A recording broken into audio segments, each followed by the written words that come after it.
Hello and welcome back to the podcast. I hope you are keeping very, very well. If you have just started your summer holidays, I hope you've had a lovely first couple of days. And if you've got a few more days left after the weekend, keep going. You are so unbelievably close. I know for many of our colleagues in Ireland, Scotland, the US, Hong Kong, loads of other places around the world, we've already finished up a few weeks ago, and over a month ago for some people. And I think in some places in Australia, they're almost gearing up to go back to school. So we're not all at the same point, but I know many of us are thinking about and just starting our summer holidays.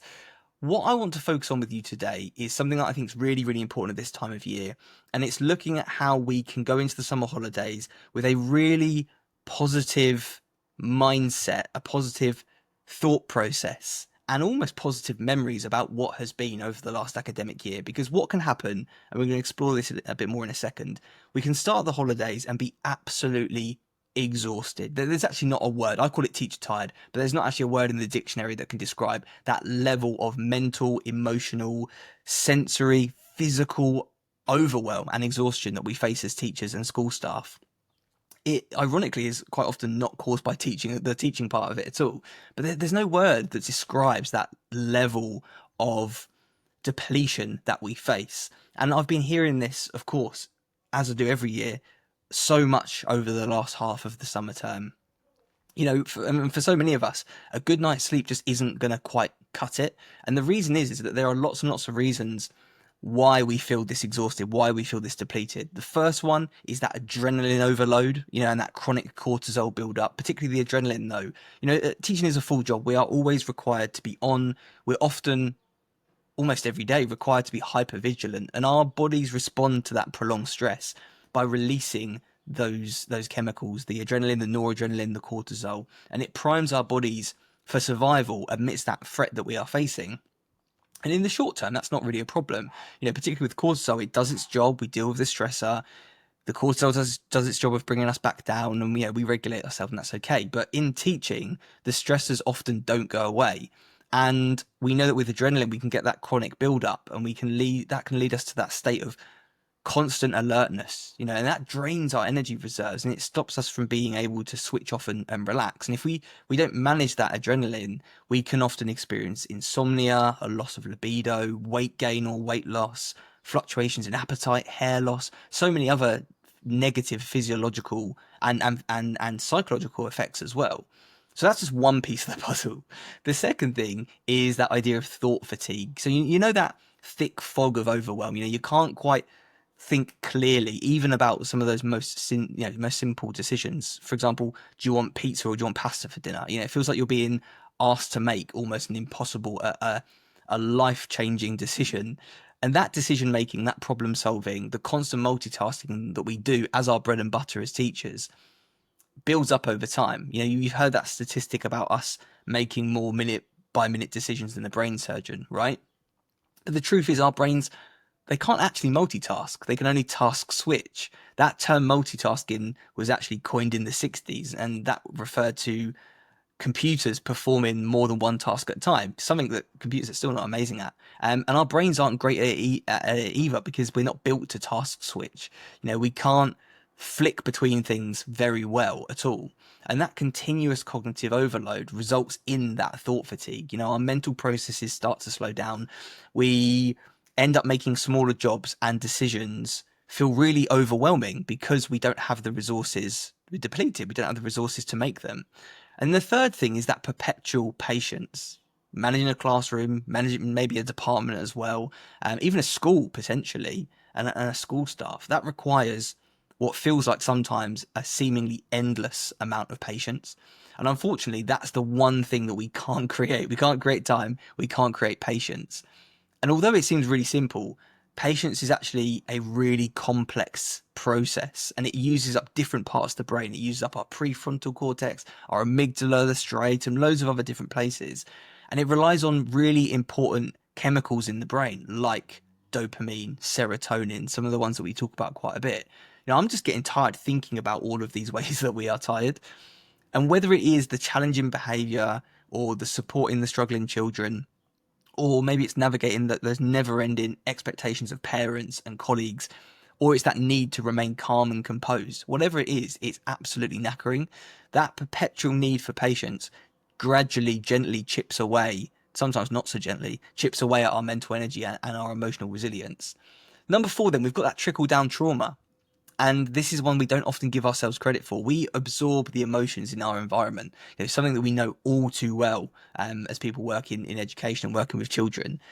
We see the children's challenges. We see their struggles. We see, quite frankly, sometimes some really quite upsetting circumstances for our children and their families. And all of that takes a really significant toll on our own mental health as we ruminate on the situation and we feel that secondary trauma.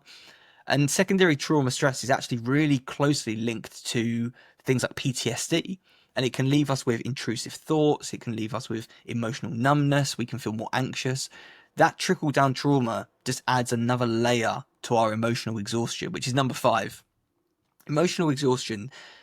We know that teaching is a profession built on relationships. But also that means that then the emotional investment that we have, that we put into our children and their success and their well-being is huge. And over time, that deep emotional engagement can leave us feeling depleted and detached ourselves, like we've been talking about. And also detached not just from ourselves and our own emotions, but the emotions of others. And we can get that empathy exhaustion there as well. And we can feel detached from others, just generally speaking. We can want to pull away.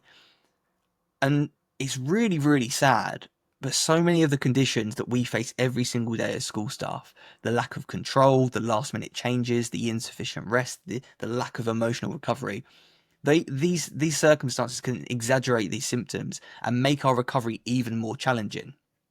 So I just wanted to explore that today, just to start us off on this episode, because I want to give recognition to everything that you have managed, everything that you have dealt with and coped with. And that's obviously on top of all the day-to-day stuff, the deadlines, the data drops, the assessment, the actual 8:30 to 3:30 teaching and trying to pastorally support those children with their well-being, but also teach them, get into the academics of it all. So I just wanted to start with that to really give you credit and hopefully raise an appreciation and an awareness of what you are dealing with. Now, as I've said on some recent episodes of the podcast and also in the last few weekly newsletters, right now, going into the summer holidays, you probably haven't got the bandwidth for some super complicated, some super serious podcast or anything like that. So off the back of what we've been talking about, I just want to share one really simple idea with you. And again, exploring what we've been chatting about in a bit more depth. For so many of us teachers, this has been one of the toughest years we have faced. I know that's a very obvious thing to say, but on top of all the things that you probably still have to do related to work and the things that your brain's thinking about with the summer holidays, particularly if you're a carer or a parent yourself, you haven't got 6 weeks just to chill at home on the sofa. And even if you're not a parent or a carer, you too have many things to be getting on with and lots of things taking up your holidays. I'm certain of it. You don't really want me to sit here and list any more of those things. But when we are feeling like this, your negativity bias can start to wreak havoc. As we started to look at the beginning, you can reflect back on the year and you can spot only the struggles and only the sacrifices and only the strains that you've been going through. And you can start to feel like this year has just been problem after problem after problem because of all those factors we talked about. It's almost a little bit like, you remember that scene in Indiana Jones in the Raiders of the Lost Ark where he's running away from that big rolling rock? It's constantly, chomping at your heels, right? Constantly, everything, all that pressure, everything is constantly chasing you down. But that's not you just being a bit of a negative Nancy, right? Those challenges and struggles that we've been talking about, they were real. So I hope that the rest of this episode doesn't come across as some toxic positivity, wishy-washy nonsense, because it's not meant to. I think, as we have done, it's really important to acknowledge just how tough this year has been. But it's also really important to know that your brain isn't always being honest with you in terms of how it's thinking.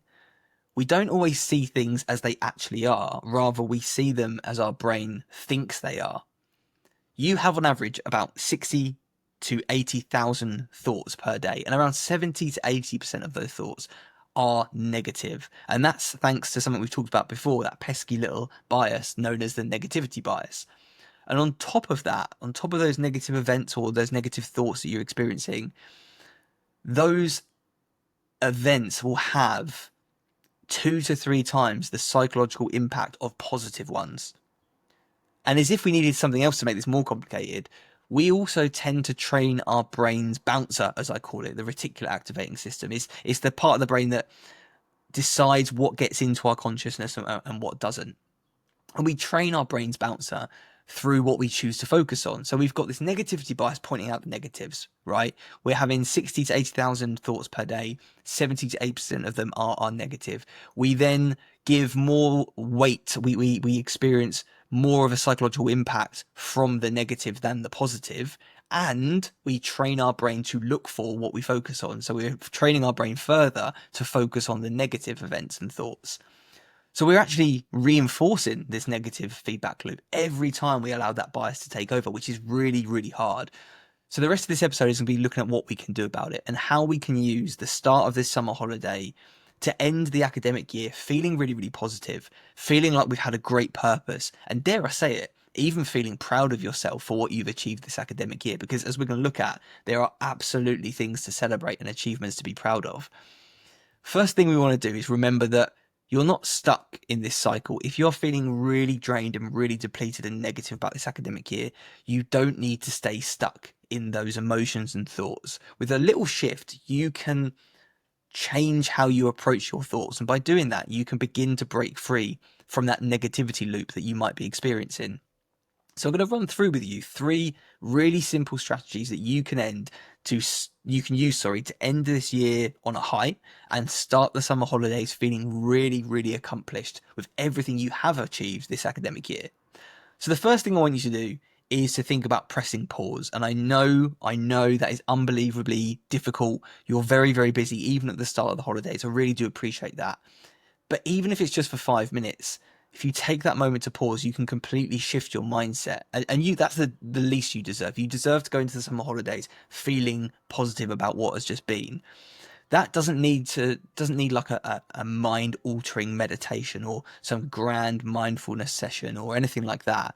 Just for you to take a deep breath, to sit back, to relax. If you can, step outside or at least sit somewhere quiet and give your brain and body a moment just to completely stop and give yourself a chance to be a human being, not a human doing, just for a second. You're not going to see anything but the negatives if you're constantly rushing from one thing to the next. And in next week's episode, we are going to look a little bit more at structure for your summer holidays, where you can rest, you can recover, and you can reinvigorate yourself and really make the most of this period of time. But we'll get to that next week. The second thing for today, though, is we've paused. Now the second thing is for us to celebrate those small successes. So I want you to reflect today on what has gone well this year. And that's hard in itself, right? But remember, it doesn't need to be massive. In fact, I would argue that the smaller everyday wins are the ones that are actually easy to miss, but are the most important. So grab yourself a notepad and pen, sit down in a quiet space, maybe go out for a walk, think through what has gone well this year. And there will be hundreds, if not thousands of positives that you will be able to find if you give yourself time to find them. And again, remember the reticular activating system, we train our brain in terms of what it's looking for. So by focusing on this stuff more often, we can literally through neuroplasticity rewire the brain to spot these things more often next academic year. For example, have you at any point handled a really tricky situation with grace and with professionalism? What obstacles did you overcome? Maybe you even turned, we're going to look at this more in a second, maybe you even turned some of those obstacles into opportunities, potentially in the long term. Maybe there's a colleague or a pupil or a family that you helped in a way that had a really profound impact, even if you didn't get to see that straight away. And I call this a confidence collection. And again, like we said, basically it helps your brain to build a stack of undeniable proof of literally just how awesome you are. Write these things down, sit with them. You might not be comfortable with the feeling of pride, but try your best to feel it no matter how small these wins are. And the third thing we're going to look at today is how we can focus on the lessons, not the less thans. Again, by this point in the academic year, right in the last couple of days, or maybe even starting your holidays, you have probably built a big bank of oopsie moments and oh dear moments and things that didn't quite go to plan. And honestly, that is a good thing. These mistakes are just that. Think of them as mistakes. Imagine you're creating a movie, you're filming a film, right? You don't expect every shot to be perfect. You don't expect every shot to be the one. You have a mistake and you go again. You have a do-over. It's one attempt. So any mistakes you felt this year, reflect on them. See if you can learn the lesson. Don't allow it to make you feel less than, and get ready to take another shot. That's all these things are. So we're focusing on the lessons, not the less thans. For example, did you learn what's important to you and what your values are by allowing others to maybe overstep your boundaries at times? Have you realized what you don't want professionally or personally by maybe chasing something that you thought would make you happy or something you thought you did want, but you've got it and actually it doesn't really give you the feeling that you thought it would? Or maybe it's not something that big, right? Maybe it's just that you've noticed that certain strategies in the classroom don't work as well as maybe you thought they would. Or maybe there's different lessons that you want to try differently next year. Maybe it's just time to learn from that. I want you to write down these obstacles that you've overcome and these lessons you can take from them, as well, because we know it's really easy to focus on the negative in these situations, right? And what's gone wrong and what we didn't do well enough. And it's easy to allow that to slip into our self-story and become part of our self-identity, right? And our self-image. I'm the kind of person who can't do this. But by focusing on these as lessons, not less thans, we're going to reframe them as a positive and help us move forward. These are the obstacles that you have, even if you don't recognize it, you have already turned these into opportunities. Just by simply focusing on what went well, no matter how small this year, you are already, as we say, rewiring your brain and trying to break that negative feedback loop. You don't need to feel like this year has been all sunshine and rainbows, and you certainly don't need to have some out-of-body positivity epiphany and suddenly wake up and feel like you're on cloud nine. It's not going to happen, right? Let's be real. But you do need to pause and refocus and notice some of the glimmers. That alone is going to lighten the load of this year. And I really, really hope this helps. I really hope that you can start to see how amazing you are, everything that you've overcome, and just how much you genuinely do have to be proud of from this academic year. And I really hope that when you get to the holidays, you manage to rest, you manage to reset, you manage to re-energize, and you have an amazing 6 weeks or so. I'll be back next week with a session all about helping you to make the most of your summer holidays, to do those 3 things that we just outlined. But until then, I really hope this has helped. I hope you're feeling positive. Take care of yourself, have an amazing week, and we'll speak soon. Take care.